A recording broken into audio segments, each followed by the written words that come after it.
from the Tennessee Valley Weather Channel. This is your weather update.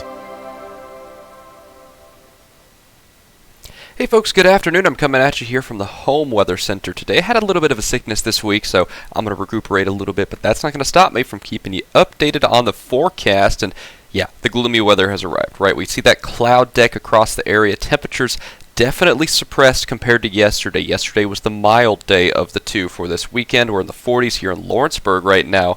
We're not going to get much warmer than that, only a few degrees hovering across the state line. We're near 50 in Florence, still a pretty substantial cloud deck. That might fade out a little bit through the day, but I don't expect it to do that too much because that's kind of what we're talking about in the forecast, right? Widespread cloud cover throughout the day. We'll probably get up to the lower 50s in southern Middle Tennessee. Better shot at seeing a couple of us hit mid to upper 50s in North Alabama, especially out towards the Huntsville metro. We'll call it about 57 to 58 out there. But you notice those 50s, those 51s, those 52s as you head further north up towards Lawrenceburg and up towards Hohenwald. It's the beginning of that Arctic punch of air. And I say the beginning because tomorrow it's going to really be taken up to the next level. Let's take a look at the Futurecast next 24 hours. Has a pretty good handle on things. There's that widespread cloud deck with a few peaks of sunshine here and there that you do see.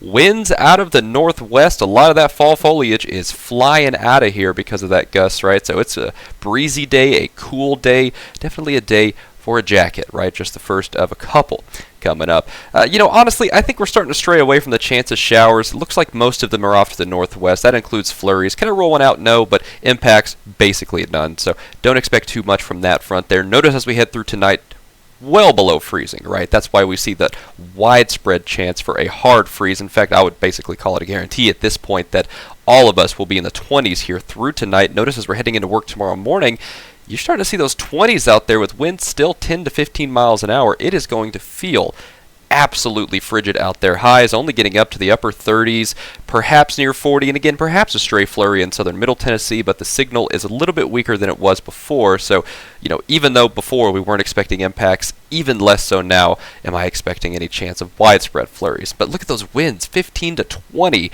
out of the northwest, gusts to 25 with temperatures in the 30s. It is going to feel like a bad day of winter, but there's some good news. There's some good news. If you're not a fan of the cold, just wait a couple days. Look how fast we recover as far as those temperatures are concerned. Monday is really the coldest day, so through tomorrow, and then Tuesday is much like today, and then we're back to mild spring-like weather above average for this time of year. So the week looks great past Monday, right? A little bit of Monday blues, I guess never hurt anybody. It's going to be cold, and it is going to be windy. But I'll tell you what, Tuesday and beyond, that's Veterans Day, looking fantastic, upper 60s, even near 70s by Friday into Saturday. Perhaps a chance of rain in the long term. I have seen a signal or two out towards Sunday, for example, but it's a little far out for me to get specific. All you need to know is the next 5 days after the cold snap look good.